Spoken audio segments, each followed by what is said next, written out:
La cremallera de la última maleta, una Samsonite rígida y brillante que yo misma les había regalado por Navidad, se cerró con un sonido seco y definitivo, un chasquido que parecía sellar mi destino en aquel rellano. Vanessa, mi nuera, se inclinó para darme un beso en la mejilla. Su piel estaba fría y olía a un perfume caro y floral, un aroma que invadió mi espacio y se sintió extrañamente agresivo en la quietud de mi hogar. Sus labios apenas rozaron mi piel, un gesto tan vacío como sus palabras. «Cuídate mucho, suegri», canturreó, y su sonrisa no llegó a sus ojos, esos pozos oscuros y calculadores que me evaluaban constantemente. Una pena que el billete extra se saliera del presupuesto, ¿verdad? Sentí como el nudo que se había formado en mi estómago se apretaba un poco más, obligándome a forzar una sonrisa que me costó un mundo mantener.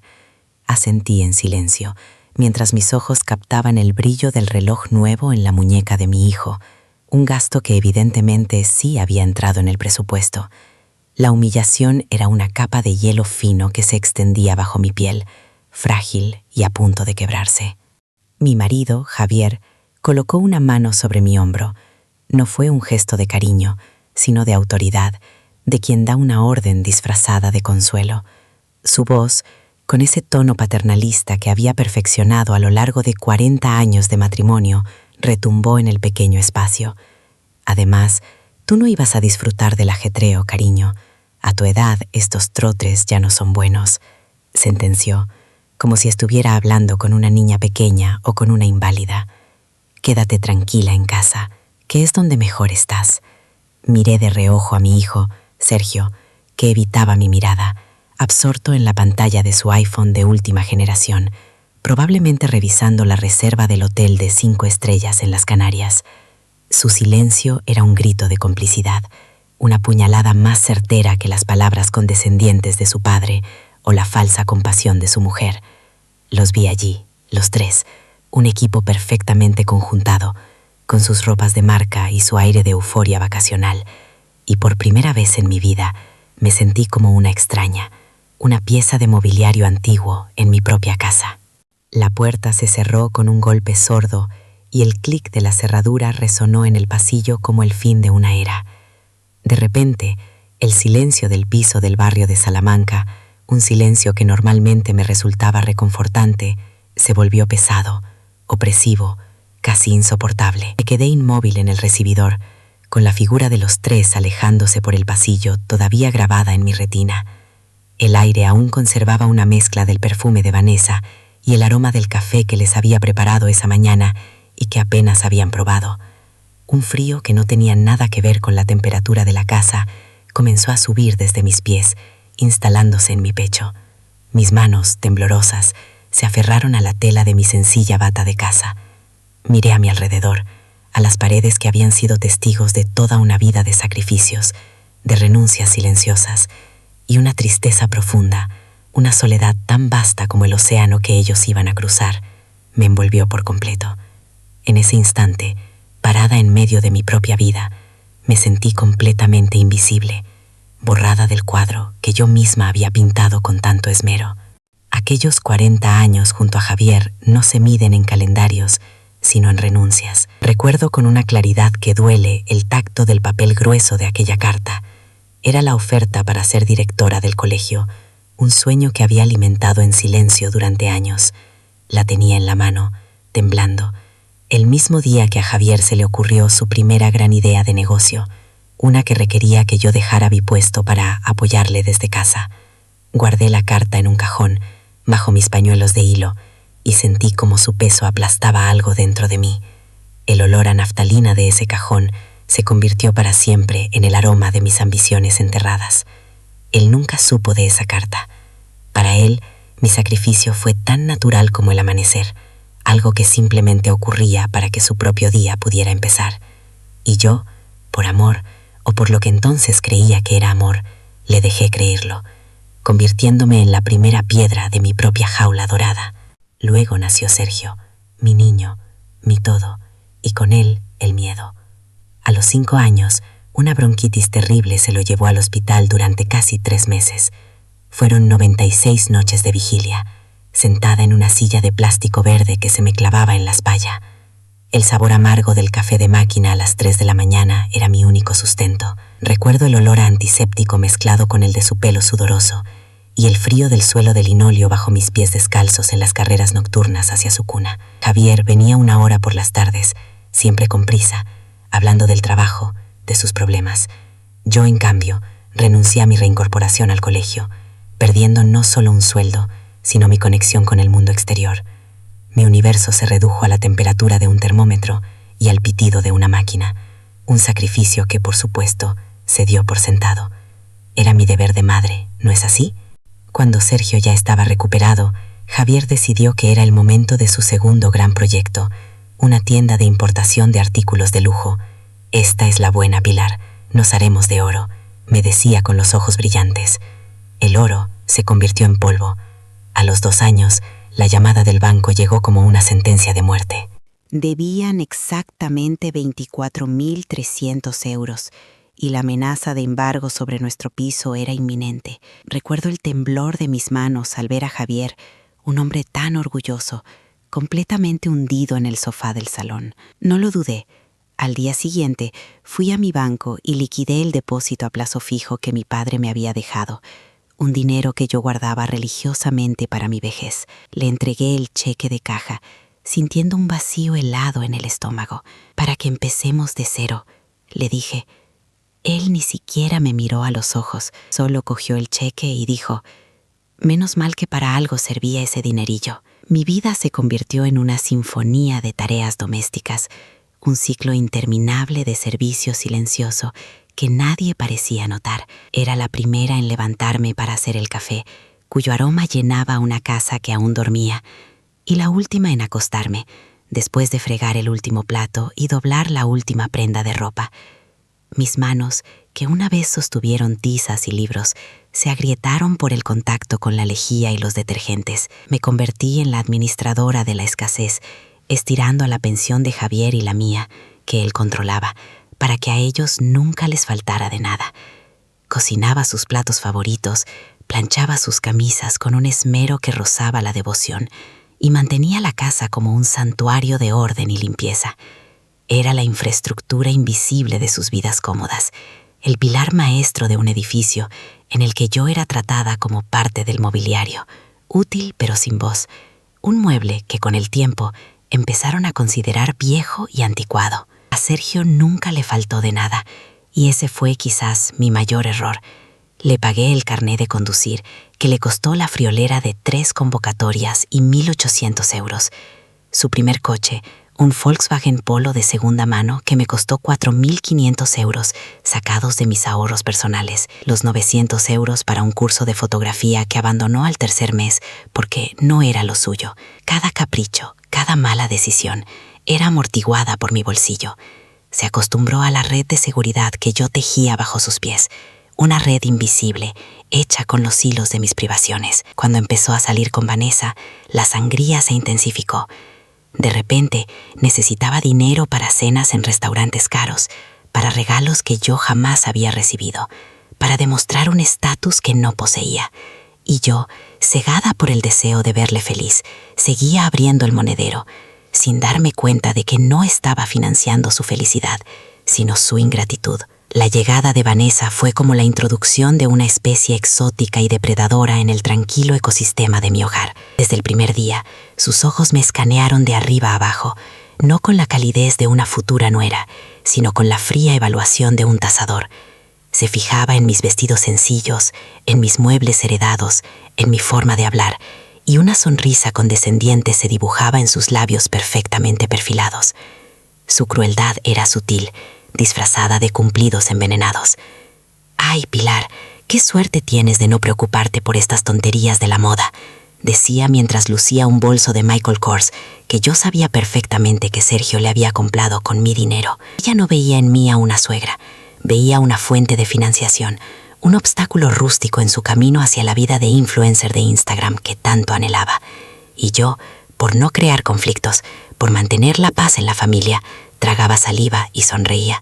El colmo de mi ceguera fue cuando decidieron comprarse su propio piso. «Solo necesitamos una pequeña ayuda para la entrada, mamá», me dijo Sergio con esa voz de niño bueno que siempre me desarmaba. Esa pequeña ayuda se materializó en una transferencia bancaria de 35.000 euros. Era el último remanente de la herencia de mi padre, el dinero que había jurado no tocar, mi colchón para cualquier emergencia. Recuerdo estar en la sucursal del banco, con el bolígrafo suspendido sobre el papel. El director de la oficina, un hombre amable que me conocía de toda la vida, me miró con preocupación. «Pilar, ¿estás segura de esto?», preguntó en voz baja. Yo asentí, forzando una sonrisa, mientras sentía cómo el suelo se abría bajo mis pies. Firmé, y con esa firma les entregué mi seguridad, mi tranquilidad, el último vestigio de mi independencia económica. Les di un hogar, y a cambio, ellos empezaron a verme como un estorbo en el mío. Con el paso de los años, mis sacrificios dejaron de ser gestos de amor para convertirse en una obligación no escrita. La gratitud se marchitó como una flor sin agua, reemplazada por una especie de derecho adquirido, una presunción arrogante de que mis recursos y mi tiempo les pertenecían. Ya no había un «gracias, mamá», después de una comida copiosa, ni un «¿cómo estás, Pilar?», que no fuera el preludio de una nueva petición. Me convertí en el banco familiar, la cocinera a sueldo, la de última hora, la solucionadora de problemas. Mi identidad se disolvió en los roles que ellos me asignaron. Era un fantasma servicial que se movía por la casa, asegurándose de que sus vidas transcurrieran sin el menor sobresalto. Y lo más triste es que yo misma llegué a creérmelo, a pensar que mi valor residía únicamente en mi capacidad de dar sin recibir, de servir sin ser vista. Justo 2 semanas antes del fatídico viaje, Vanessa rompió la pantalla de su iPhone de última generación. El drama fue mayúsculo, una tragedia griega representada en la cocina de mi casa. Con la de fotos que tenía que hacer en Canarias, se lamentaba, mirando de reojo a Sergio, quien a su vez me miró a mí. La triangulación era perfecta, un mecanismo de presión emocional que habían perfeccionado con los años. Esa misma tarde saqué 1.100 euros de mi cuenta de la pensión, el dinero con el que pensaba comprarme un sillón nuevo para aliviar mis dolores de espalda. Se lo di a Sergio a escondidas, como si estuviera cometiendo un delito. «Para que Vanessa no esté triste en el viaje», le susurré. Él cogió los billetes sin ni siquiera darme las gracias, con la naturalidad de quien recoge lo que es suyo. En ese momento sentí un frío intenso, el frío de comprender que mi dolor de espalda importaba menos que una pantalla rota. Así, durante 4 décadas, invertí mi vida entera en ellos. No hablo solo de dinero, aunque las cifras son mareantes si me paro a sumarlas. Hablo de tiempo, de energía, de sueños rotos y de una paciencia infinita. Fui la arquitecta, la constructora y la única sostenedora de un castillo en el que me acabaron relegando a la torre más alta y solitaria. Les di mis raíces para que ellos pudieran tener alas, sin darme cuenta de que usarían esas alas para volar lejos de mí, dejándome anclada en una tierra de soledad y desprecio.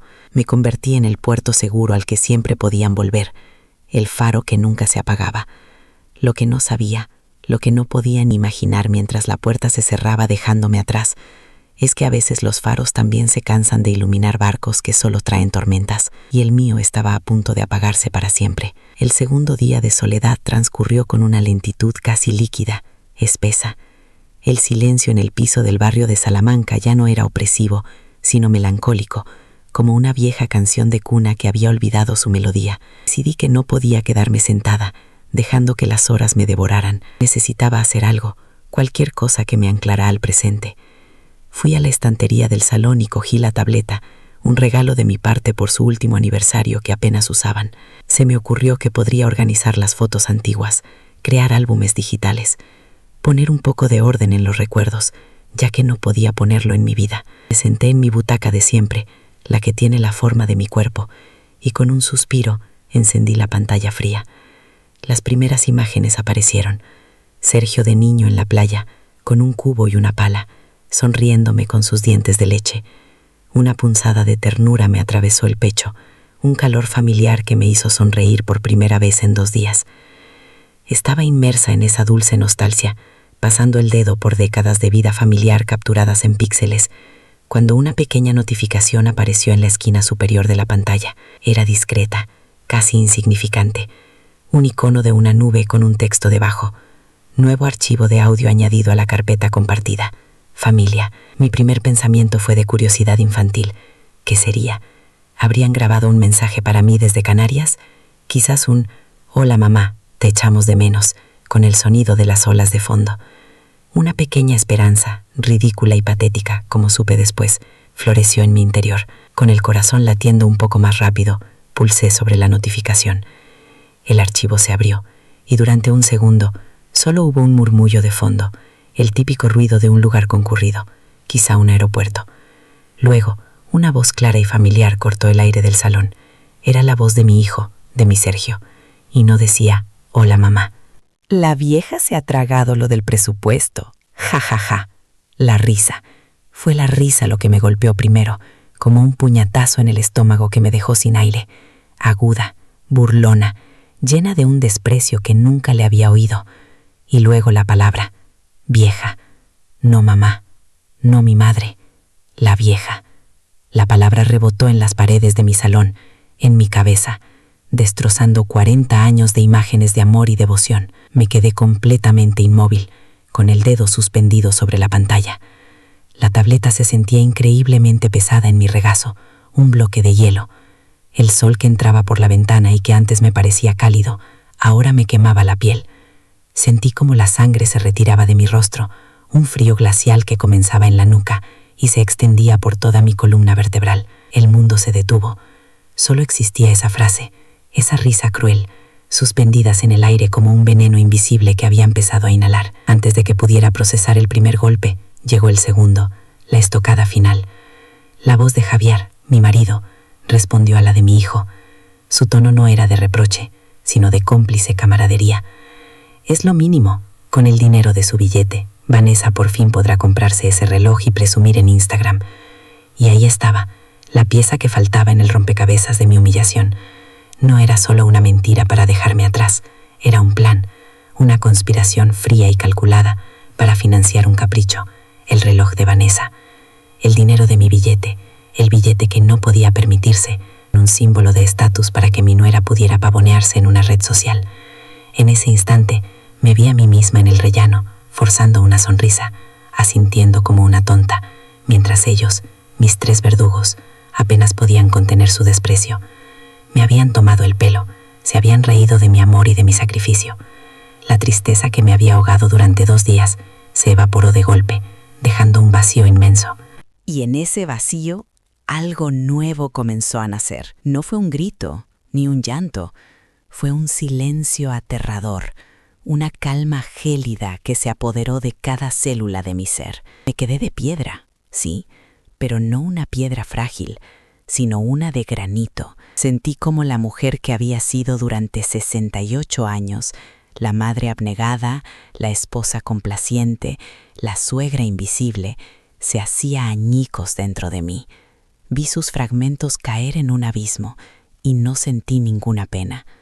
En su lugar se irguió algo duro, afilado y terriblemente lúcido. La venda no se cayó de mis ojos, fue arrancada con una violencia inusitada, dejándome ver la verdad con una claridad que dolía como una herida abierta.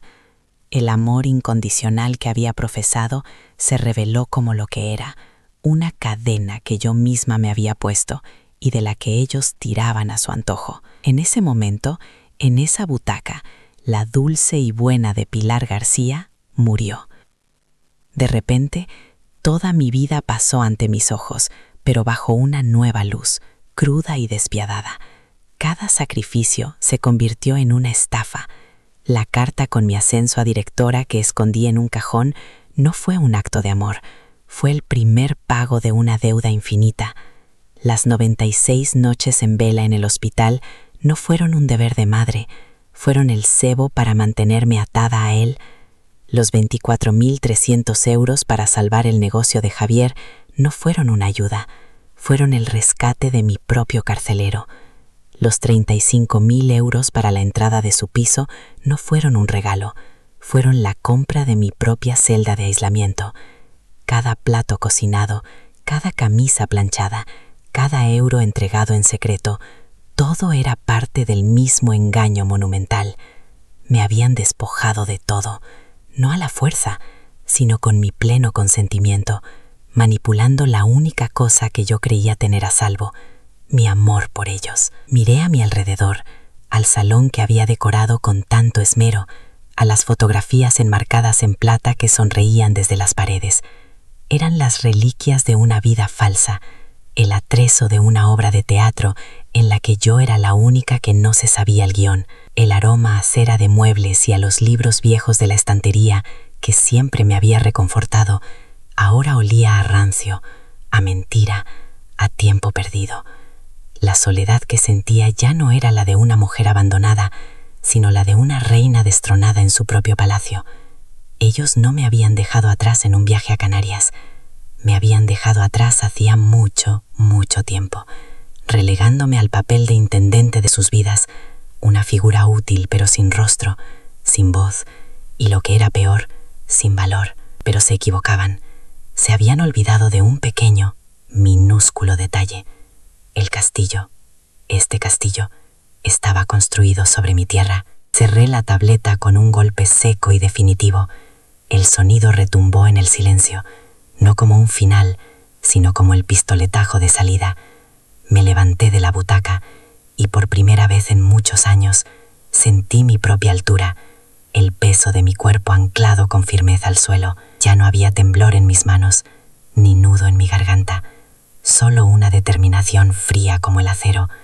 Caminé con paso firme hacia el teléfono que descansaba sobre la mesilla. Mis dedos se deslizaron por la agenda de contactos, sin vacilar, pasando de largo el nombre de mi hijo y el de mi marido. Me detuve en uno que no había marcado en años, pero cuyo nombre era un ancla en mi pasado, en mi verdadera identidad, Don Manuel Herrero. Mientras el tono de llamada sonaba, una sonrisa, la primera sonrisa genuina en mucho tiempo, se dibujó en mis labios. No era una sonrisa cálida, era la sonrisa de quien sabe que la tortilla está a punto de darse la vuelta y que la sartén, esta vez, la sujetaba yo. Colgué el teléfono y el silencio de la casa se me antojó distinto. Ya no era el silencio del abandono, sino el de la expectación, el que precede a la tormenta que uno mismo ha invocado. La voz de don Manuel Herrero, tan firme y serena como la recordaba de cuando gestionaba los asuntos de mi padre, había sido un bálsamo y un catalizador. Pilar, he esperado esta llamada durante 20 años, me dijo, sin un ápice de sorpresa, solo con la lealtad inquebrantable del que conoce toda la historia. Mis dedos, que habían temblado al marcar su número, ahora estaban quietos, reposando sobre el frío auricular. No lloré. Las lágrimas se habían secado en el mismo instante en que oí esa risa cruel a través de la tableta. En su lugar, sentí una claridad de propósito que me recorrió como una corriente eléctrica, despertando partes de mí que creía muertas y enterradas. La mujer dócil y servicial había abandonado el edificio.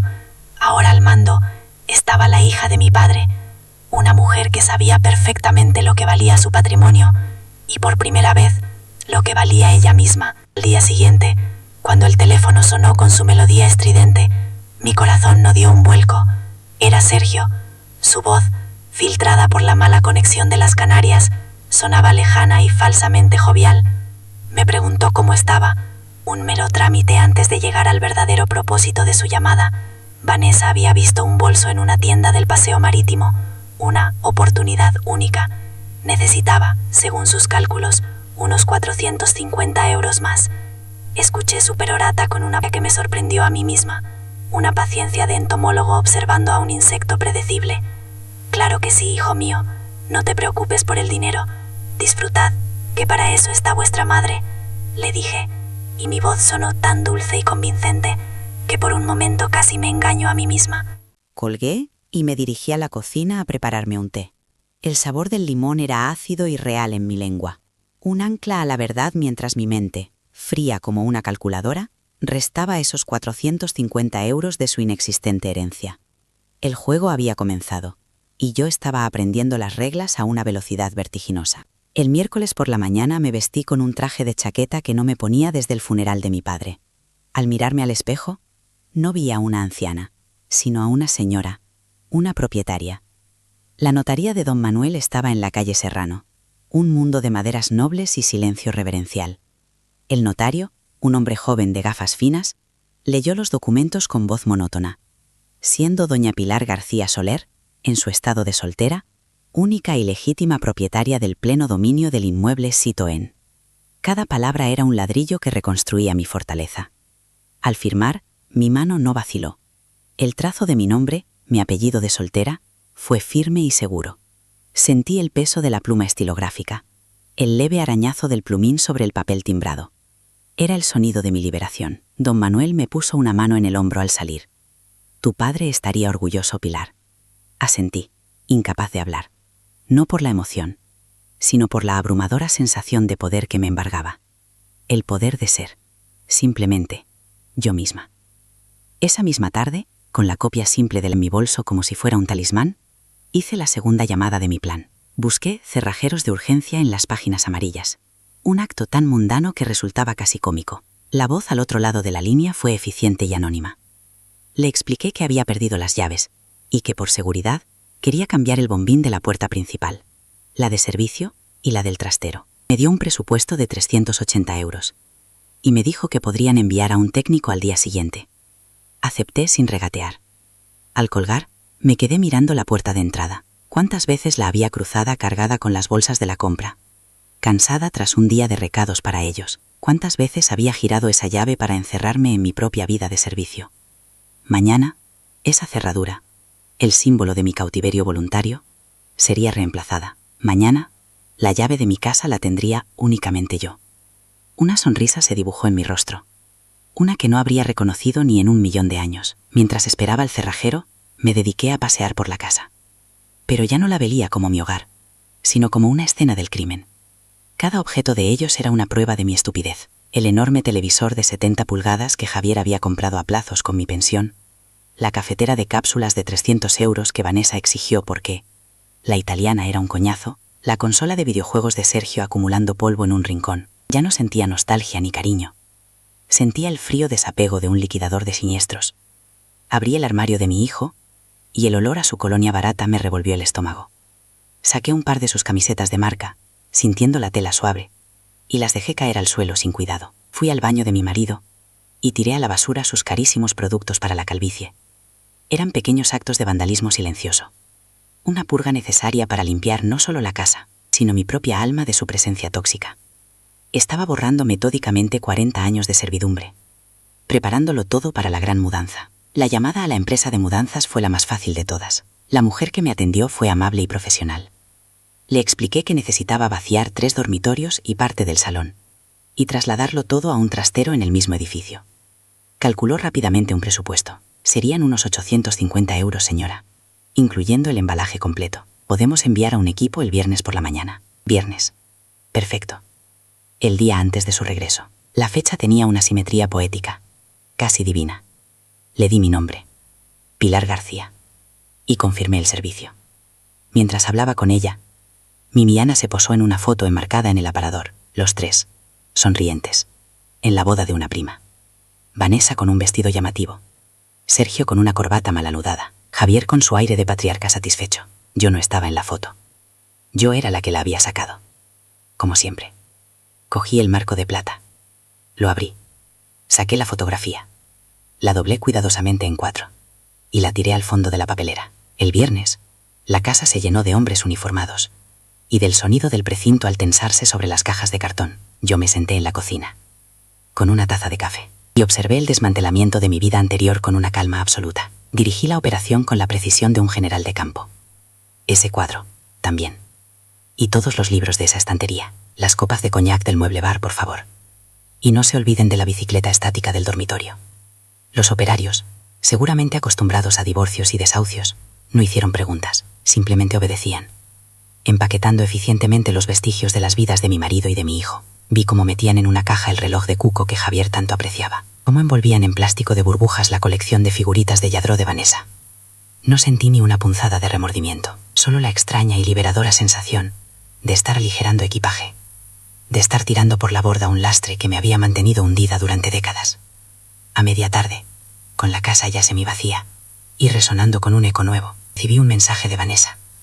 Era una foto. Sus pies, con las uñas perfectamente pintadas de rojo, en primer plano. Al fondo, una piscina de hotel y un cóctel con una sombrillita. El texto decía: «Sufriendo mucho, suegri. Ya queda poquito para volver a la rutina. La hipocresía era tan descarada que me provocó una risa seca. Miré la foto, el alarde de una vida de lujo financiada con mi humillación, y sentí una oleada de poder. Con los dedos firmes abrí mi aplicación del banco.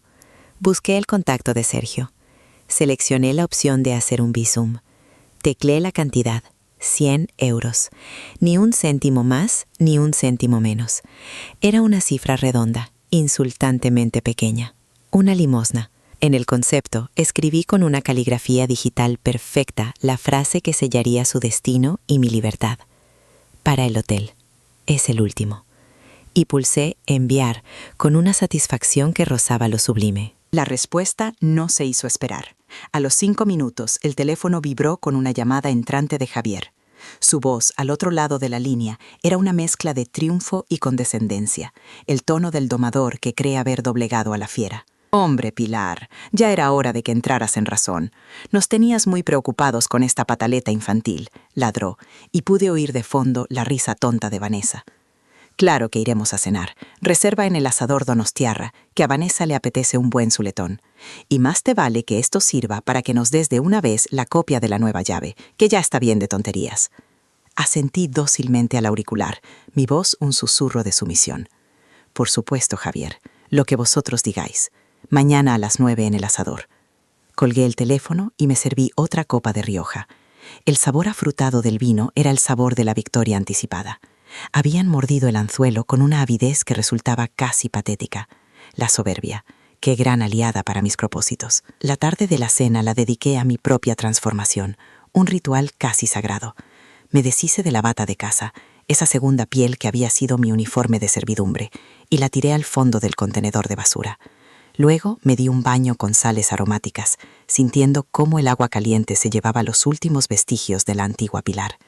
Me vestí con el vestido de seda azul que había comprado, su tela fresca y suave, una caricia contra mi piel, una sensación de lujo que había olvidado por completo. Me senté frente al espejo del tocador, un mueble que apenas había usado en 40 años, y me maquillé con una lentitud deliberada. Un poco de color en las mejillas, un labial rojo discreto pero firme, y rímel para acentuar esa nueva luz en mis ojos. Por último, me apliqué unas gotas de un perfume caro, un aroma a jazmín y sándalo que era una declaración de intenciones. Al mirarme al espejo, no vi a una víctima, vi a una estratega a punto de ejecutar su jugada maestra. Llegué al asador Donostiarra 20 minutos antes de la hora convenida. El maitre, un hombre de traje impecable y sonrisa profesional, me recibió con una leve inclinación de cabeza. «Mesa para 3 a nombre de García, por favor», dije, y mi voz sonó firme, clara, la voz de una mujer acostumbrada a ser obedecida. Me condujo a un reservado discreto, una mesa en un rincón desde donde tenía una vista perfecta de la entrada del restaurante. El local bullía con el murmullo de conversaciones de negocios y el tintineo de copas. El aire olía a carne a la brasa, a vino caro y a poder. Me senté. Coloqué mi bolso de piel nuevo sobre la silla contigua y examiné la carta de vinos. Cuando el sumiller se acercó, pedí un Vega Sicilia único sin mirar el precio, un vino cuyo coste equivalía a la pensión de un mes. Quería que la mesa estuviera preparada, que cada detalle les gritara que el mundo que conocían había cambiado de eje, aunque ellos todavía no fueran capaces de verlo. Su entrada fue exactamente como la había imaginado. Entraron como si el restaurante les perteneciera. Javier con el pecho hinchado, Vanessa escaneando el local en busca de caras conocidas, y Sergio arrastrando los pies detrás de ellos, con la mirada perdida en su teléfono. Me vieron, y por un instante la confusión se apoderó de sus rostros. No esperaban encontrar a esta mujer. Esperaban a la viejecita de moño y vestido de flores, encogida en una silla. La sorpresa, sin embargo, duró apenas un segundo, rápidamente reemplazada por su arrogancia habitual. Se sentaron, Vanessa dejando caer su bolso de imitación sobre la mesa con un golpe seco. «Vaya, Pilar, ¿te has arreglado?», comentó Javier, como si me estuviera haciendo un favor. «A ver si esta cena sirve para que se te pasen los humos y volvamos a la normalidad». Vanessa ni siquiera me miró. Estaba más ocupada haciéndose un selfie con el logo del restaurante de fondo. La normalidad, pensé. Pobres ilusos. No sabían que su normalidad se había extinguido para siempre. Dejé que la conversación fluyera por los cauces que ellos marcaron. Escuché con una sonrisa beatífica sus exageradas anécdotas del viaje a Canarias, los nombres de las marcas de ropa que se habían comprado, sus quejas sobre el servicio de habitaciones del hotel de 5 estrellas. Asentía, Hacía preguntas insulsas, les reía las gracias. Les servía vino, asegurándome de que sus copas estuvieran siempre llenas. Se relajaron, se sintieron seguros, dueños de la situación. Me veían como la cartera que, tras una pequeña rabieta, había vuelto al redil, lista para ser abierta de nuevo. Vanessa, envalentonada por el vino caro, empezó a planificar en voz alta. «El mes que viene podríamos ir a Milán de compras, ¿verdad, cariño?», le dijo a Sergio. «Total, tu madre nos puede echar una mano con los gastos, ahora que ha visto que no puede vivir sin nosotros». La miré directamente a los ojos, manteniendo mi sonrisa intacta, mientras por dentro sentía el hielo de mi determinación volverse aún más afilado. Finalmente, Javier, con la impaciencia del que considera que ya ha perdido demasiado tiempo en preliminares, golpeó la mesa con los nudillos. «Bueno, Pilar, basta de cháchara», espetó, su tono volviéndose autoritario. «Hemos cenado, nos hemos reído, todo muy bonito. Ahora, a lo que importa. Mañana a primera hora quiero una copia de la llave de casa en mi poder, y esta tontería no volverá a repetirse, ¿entendido? No sé qué mosca te ha picado, pero ya se te ha pasado el berrinche». Somos una familia y las cosas se hacen como yo digo. Se recostó en su silla, cruzando los brazos, con la expresión de un rey dictando un edicto a un súbdito rebelde. Su confianza era total, absoluta. No concebía otro escenario que no fuera su victoria, mi rendición incondicional.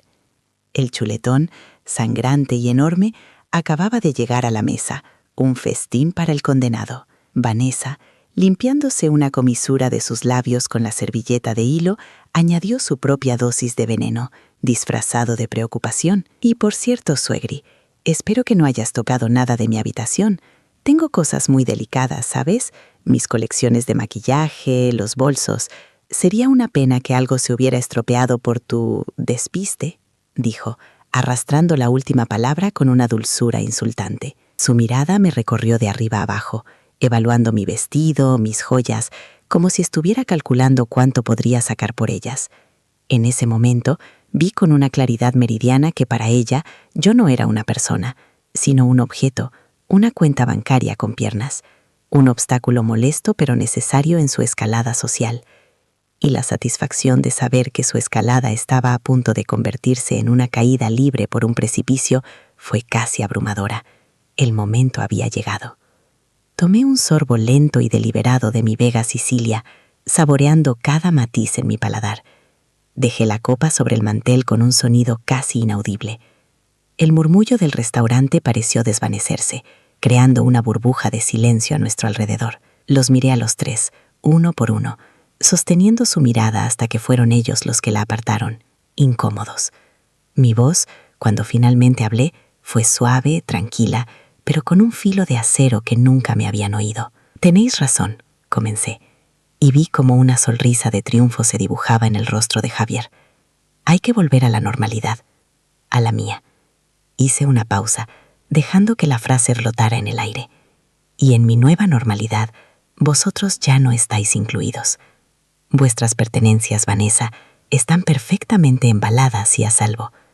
No os preocupéis por la casa, ya no es vuestro hogar». La confusión en sus caras era un poema.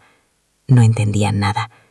Estaban a punto de hacerlo. Con la calma de un jugador de póker que muestra su escalera de color, metí la mano en mi bolso. Ellos esperaban una llave.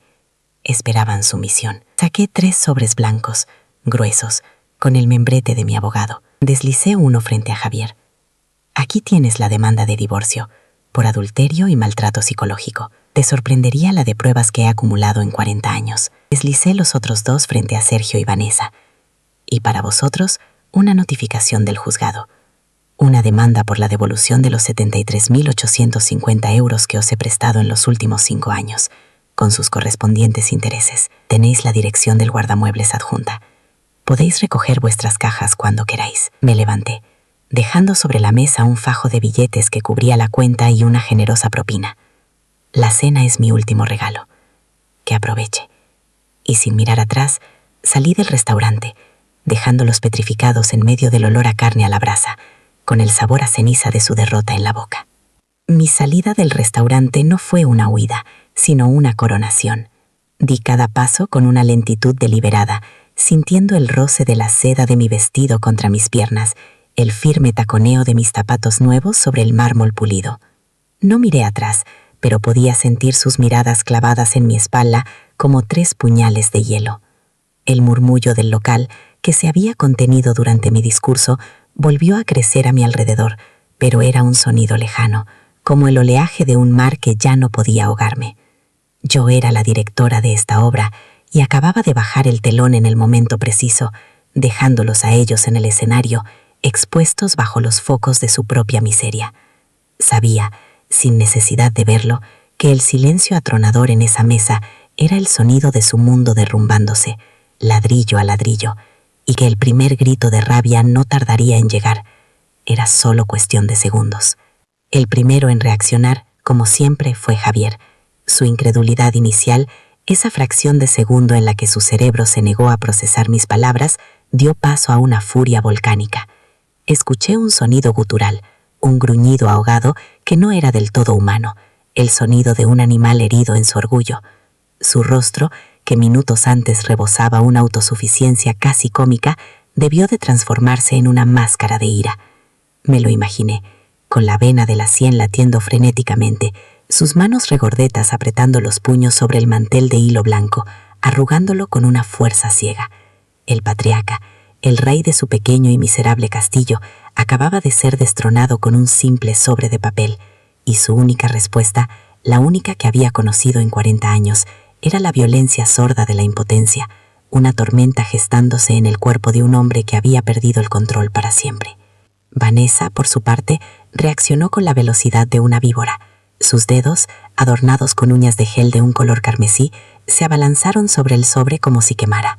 Lo rasgó con una furia contenida, sin cuidado alguno, rompiendo el papel con membrete del bufete de don Manuel. Sus ojos, esos pozos oscuros y calculadores, se movían a una velocidad vertiginosa sobre las líneas del texto legal. Vi por el rabillo del ojo cómo su postura se encogía ligeramente, cómo la máscara de sofisticación y aburrimiento se resquebrajaba, revelando el pánico puro que había debajo. El leve temblor de su labio inferior, la palidez que se extendió bajo su caro maquillaje, fueron más elocuentes que cualquier grito.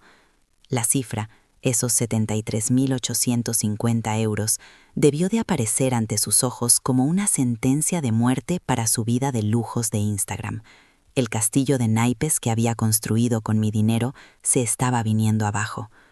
Y Sergio, mi pobre y necio Sergio, él fue el último en moverse, paralizado en su silla como un ciervo deslumbrado por los faros de un coche. Su mirada iba de su padre a su mujer y luego a mi espalda, que se alejaba inexorablemente. Buscaba desesperadamente una orden, una guía, alguien que le dijera que todo era una pesadilla, una de las bromas de mal gusto de su madre. Ni siquiera había tocado su sobre. La realidad era una losa demasiado pesada para sus hombros, acostumbrados a no cargar con nada más que con sus propios caprichos. En su rostro no había ira, solo una confusión infantil y patética. Era la cara de un niño al que le acaban de arrebatar su juguete favorito, y no entiende por qué. No comprendía la magnitud del cataclismo, solo sentía el frío del abandono, la terrible certeza de que por primera vez en su vida, la red de seguridad que yo había tejido bajo sus pies acababa de ser retirada. Fue entonces cuando la presa se rompió. ¡Pilar! El grito de Javier rasgó el aire del restaurante, cargado de una autoridad que ya no poseía. Fue un aullido de rabia y humillación que hizo que todas las cabezas se giraran al unísono hacia su mesa. Las conversaciones se detuvieron, los tenedores quedaron suspendidos a medio camino de las bocas. El maitre, que hasta entonces se mantenía a una distancia prudencial, comenzó a moverse hacia ellos con una expresión de alarma profesional. El espectáculo acababa de empezar, y yo les había proporcionado el mejor escenario posible, un público selecto, en uno de los restaurantes más caros de Madrid. Su humillación no sería privada, como la mía lo había sido durante tantos años. Sería pública, notoria y, sobre todo, inolvidable para todos los presentes. Llegué al umbral de la puerta y me detuve. No me giré por completo. No les habría concedido ese placer. Solo ladeé la cabeza, ofreciéndoles una mirada por encima de mi hombro. Fue una mirada gélida, desprovista de toda emoción, la mirada de una extraña evaluando a unos insectos molestos. Les permití ver mi rostro sereno, mi leve y casi imperceptible sonrisa de triunfo. Quería que esa fuera la última imagen que tuvieran de mí, no la de la viejecita llorosa y sumisa, sino la de una reina soberana, abandonando el campo de batalla después de una victoria aplastante. Vi el desconcierto en sus ojos al no encontrar ni un atisbo de duda en los míos. Esa mirada fue mi verdadero portazo, el sello final a 40 años de servidumbre. Vanessa, al ver que la agresión verbal de Javier no surtía efecto, recurrió a su segunda arma, el victimismo. Un sollozo agudo y teatral brotó de su garganta, un sonido tan falso que resultó casi cómico. Se cubrió el rostro con las manos, asegurándose de que los comensales de las mesas cercanas pudieran ver sus hombros sacudirse. «¿Cómo puedes hacernos esto?», gimoteó, su voz calculada para sonar rota y vulnerable. «Después de todo lo que te hemos cuidado, eres una desagradecida». La acusación era tan absurda, tan grotescamente alejada de la realidad, que una risa silenciosa nació en mi interior. Estaba presenciando el último acto desesperado de una manipuladora, a la que se le habían acabado los trucos, y la función era, sencillamente, patética. Javier, ciego de ira, intentó materializar su amenaza. Empujó su silla hacia atrás con tal violencia que ésta cayó al suelo con un estruendo que hizo saltar a todo el mundo. El golpe seco de la madera contra el mármol fue la banda sonora de su dignidad perdida. Se levantó, tambaleándose ligeramente por el vino y la furia, con la clara intención de venir hacia mí, pero sus movimientos eran torpes, descoordinados. Era la imagen patética de un tirano despojado de su poder, un gigante con pies de barro que se desmoronaba ante los ojos de todos. Su intento de intimidación física solo sirvió para subrayar su absoluta impotencia, convirtiéndolo en el protagonista de un bochornoso espectáculo. Antes de que pudiera dar 2 pasos, el maitre y un camarero joven y corpulento lo interceptaron con una eficiencia impecable. «Señor, por favor, le ruego que mantenga la compostura», dijo el maitre con una voz firme pero educada, colocando una mano disuasoria en el pecho de Javier. «No nos obligue a llamar a las autoridades». La palabra autoridades pareció surtir efecto. Javier se detuvo, resoplando como un toro, atrapado entre su rabia y la humillación de ser reprendido en público como un niño malcriado. Los testigos de su caída ya no eran solo los clientes del restaurante, sino también el personal, cuya deferencia se había transformado en una barrera de contención. Su humillación era ahora completa, total y absoluta. Aproveché ese momento de tensión suspendida para lanzar mi estocada final. Mi voz, proyectada con una claridad cristalina para que llegara a las mesas más cercanas, sonó tranquila y razonable. «No se preocupen, señores», dije, dirigiéndome al personal del restaurante, pero hablando para todos. Mi exmarido solo está teniendo una reacción adversa a la verdad. Suele pasarle. Luego añadí con una sonrisa amable: «La cuenta está completamente saldada. Que tengan una buena noche». Y con esa última frase di media vuelta y crucé el umbral de la puerta, saliendo a la noche fresca y liberadora de Madrid. No necesitaba escuchar lo que venía después. La demolición estaba completa. Solo quedaban los escombros. Dentro del asador, la atmósfera debió de volverse irrespirable. Javier, desinflado y vencido, se habría desplomado de nuevo en su silla, bajo la mirada reprobatoria del maître. Vanessa, tras su fallido intento de llanto, seguramente estaría examinando el fajo de billetes que había dejado, su mente calculadora intentando procesar la magnitud de la catástrofe financiera, mientras se sentía observada por docenas de ojos curiosos. Y Sergio, mi hijo, finalmente habría abierto su sobre. Me lo imagino leyendo la demanda, sus labios moviéndose en silencio, mientras la cifra, 73.850 euros, se grababa a fuego en su cerebro. La palidez de su rostro sería la prueba irrefutable de que por fin la realidad había atravesado la gruesa coraza de su inmadurez. El festín se había convertido en un velatorio. La vanidad de Vanessa, su motor vital, sería la primera en reaccionar a la humillación pública. El dinero, el piso, todo eso vendría después. Lo inmediato, lo insoportable, sería la vergüenza. Estar en el asador Donostierra, un escaparate social, siendo el centro de un escándalo. Me la imagino recomponiéndose a la fuerza, alisando su vestido, lanzando miradas asesinas a los curiosos. «Javier, por el amor de Dios, siéntate y cállate. Estás montando un numerito», le sisearía entre dientes. Su preocupación no por él, sino por su propia imagen, por su reputación en ese pequeño mundo de apariencias que tanto le importaba. La pérdida de su estatus social le dolería mucho más que la pérdida de un hogar que nunca había considerado realmente suyo. Javier, derrotado, finalmente se habría enfocado en el documento que tenía delante, la demanda de divorcio. La palabra adulterio le saltaría a la vista, una acusación que, aunque cierta, nunca imaginó que yo me atrevería a esgrimir. Su mirada se cruzaría con la de Vanessa y luego con la de Sergio. En ese instante, su alianza, forjada en el desprecio hacia mí, se haría añicos. La culpa buscaría un objetivo, y ellos tres, acorralados en esa mesa, comenzarían a devorarse entre sí. La pregunta, ¿cómo ha podido pasar esto?, resonaría en el aire, y cada uno tendría una respuesta que señalaría al otro como culpable.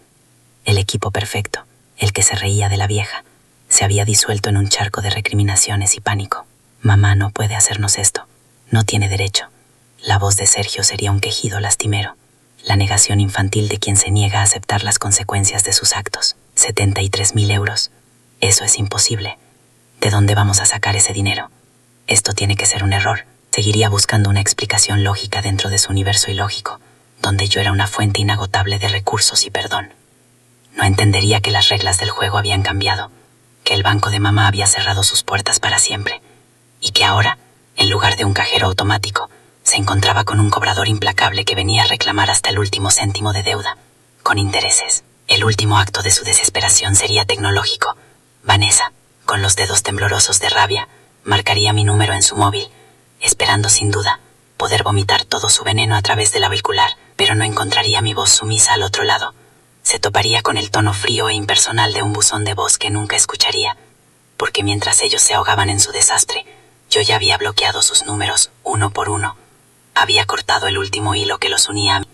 El portazo no solo había sido físico, en la puerta del restaurante, sino también digital. La conexión se había perdido para siempre. No había vuelta atrás. Mientras tanto, yo ya estaba sentada en el asiento trasero de un VTC que se deslizaba silenciosamente por el paseo de la Castellana. Las luces de la ciudad se reflejaban en la ventanilla, creando estelas de colores que parecían celebrar mi libertad.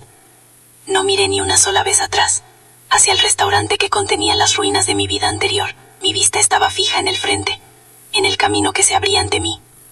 En mi pecho no había odio ni rencor, solo una calma profunda y una satisfacción géliva. La catarsis había sido completa. Había recuperado mi nombre, mi casa, mi dinero y, lo más importante, mi vida. La guerra había terminado. Y yo, Pilar García Soler, era la única y absoluta vencedora. El resto, como bien sabía, era solo papeleo. Los últimos papeles del divorcio se firmaron con el trazo firme de mi pluma. Un punto y final caligráfico a 40 años de servidumbre. Al salir del despacho de don Manuel, el sol de la mañana madrileña me pareció más brillante, como si lo viera por primera vez con mis propios ojos, y no a través del velo de las obligaciones ajenas. El abogado, con la lealtad de un roble centenario, me estrechó la mano. Tu padre habría movido Roma con Santiago para ver este día, Pilar, me dijo, y en su voz no había lástima, sino un profundo respeto. Sentí el peso satisfactorio de mi bolso de piel, donde ya no llevaba la lista de la compra ni recibos de sus caprichos, sino las escrituras de mis locales de Zaragoza y un pasaporte recién renovado. El aire de la calle olía a tilo y a libertad. Por primera vez en décadas, cada paso que daba sobre la acera era mío, elegido por mí, y me llevaba hacia un futuro que yo misma iba a escribir, página en blanco a página en blanco, sin editores ni censores. Don Manuel me aldía sobre el destino de Javier.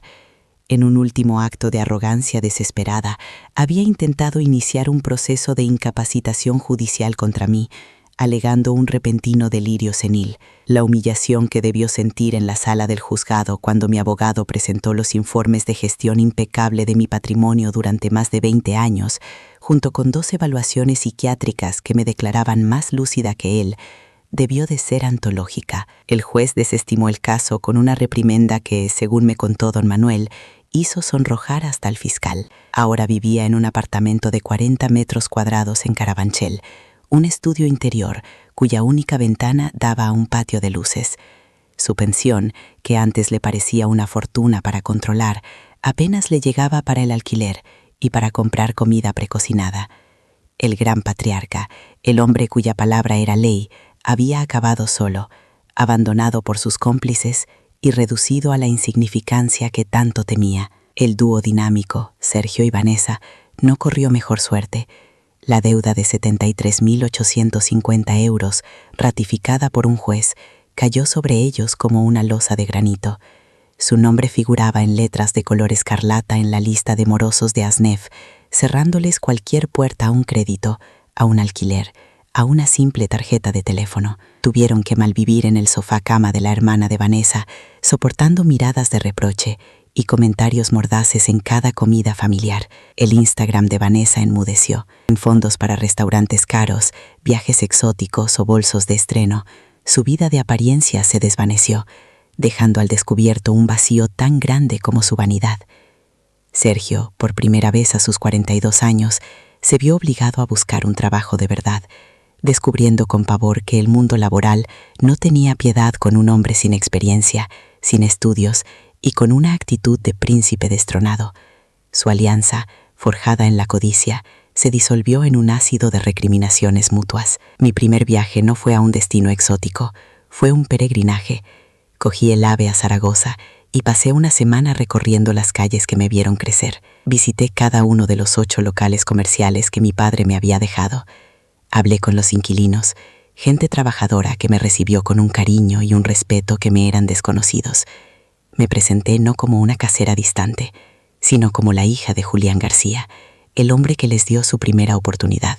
Comí en las mismas tascas donde almorzaba con él, y el sabor de las migas a la pastora y del ternasco de Aragón me supo a raíces, a identidad recuperada.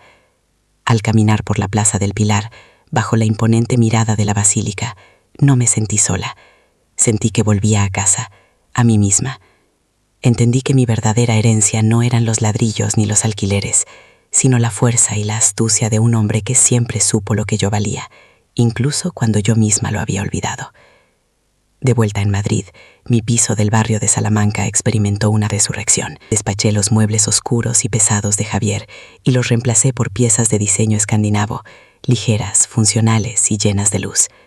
Las paredes, antes cubiertas de fotos de una felicidad impostada, ahora lucían obras de artistas noveles que descubrí en pequeñas galerías de arte. Me inscribí en un club de lectura, en un curso de cocina italiana y hasta en clases de baile de salón, donde descubrí, para mi sorpresa, que tenía un talento natural para el tango. Mi hogar, antes un escenario de servicio silencioso, se llenó de vida nueva. Los domingos por la tarde, en lugar del murmullo del fútbol en la televisión, se oía la música de Vivaldi y las risas de mis nuevas amigas, mujeres interesantes y cultas con las que compartía una copa de vino y conversaciones que alimentaban el alma, no el ego de otros. La casa olía a flores frescas, a libros nuevos y a la deliciosa fragancia de una vida elegida. Y entonces llegó el día, 6 meses después de la firma del divorcio, con todos los cabos legales atados y bien atados, volví por última vez al despacho de don Manuel, no para firmar nada, sino para darle las gracias con un regalo, una primera edición de su jurista favorito. Al salir a la calle, el aire era fresco, preludio del otoño. No llamé a un taxi levantando la mano. Abrí la aplicación de VTC en mi nuevo teléfono, un gesto que ya me resultaba natural. El coche, un sedán negro y silencioso, llegó en menos de 3 minutos. El conductor, un joven amable, me abrió la puerta. Me acomodé en el asiento de cuero, sintiendo su suavidad y su olor a nuevo, y cerré los ojos un instante. ¿A dónde la llevo, señora?, preguntó. Abrí los ojos, miré mi propio reflejo en el cristal de la ventanilla y sonreí a la mujer que me devolvía la mirada. Al aeropuerto de Barajas, por favor, terminal de salidas internacionales. Durante el trayecto, mientras los paisajes urbanos de Madrid se sucedían a través de la ventanilla, no sentí ni una pizca de la rabia o el dolor que me habían consumido. Esos sentimientos habían sido el combustible para mi liberación, pero una vez cumplida su misión, se habían extinguido, dejando paso a una serenidad inmensa. Ya no pensaba en ellos. Eran personajes secundarios de un drama que ya había terminado, figuras borrosas en el retrovisor de mi nueva vida. No me arrepentía de los 40 años de sacrificio. No los veía como tiempo perdido, sino como una larguísima y durísima lección sobre el valor propio. Había tenido que tocar el fondo más absoluto de la invisibilidad para comprender que la única persona que podía rescatarme era yo misma. La venganza no había sido mi objetivo final, había sido la herramienta necesaria para demoler la cárcel. La verdadera victoria era esto, estar en este coche, sola, en paz y en camino hacia el resto de mi vida. Me bajé del coche en la terminal de salidas. El bullicio del aeropuerto, el ir y venir de gente de todas las nacionalidades, el sonido de las maletas rodando sobre el suelo pulido. Todo me llenaba de una energía electrizante. Me detuve frente a la gran pantalla de salidas. Los nombres de las ciudades parpadeaban en una danza hipnótica. Roma, Lisboa, Buenos Aires, Tokio. No había comprado un billete a un destino concreto. Había comprado un billete con destino abierto, válido por un año. Porque primera vez en mi vida, el destino no importaba. Lo que importaba era el viaje. Lo que importaba era el poder de elegir, en ese mismo instante, a dónde quería ir. Saqué una moneda del bolsillo. Cara, Europa, cruz, América. La lancé al aire, y mientras giraba bajo las luces del aeropuerto, una sonrisa se extendió por mi rostro. Daba igual lo que saliera. Por fin, ganaba yo.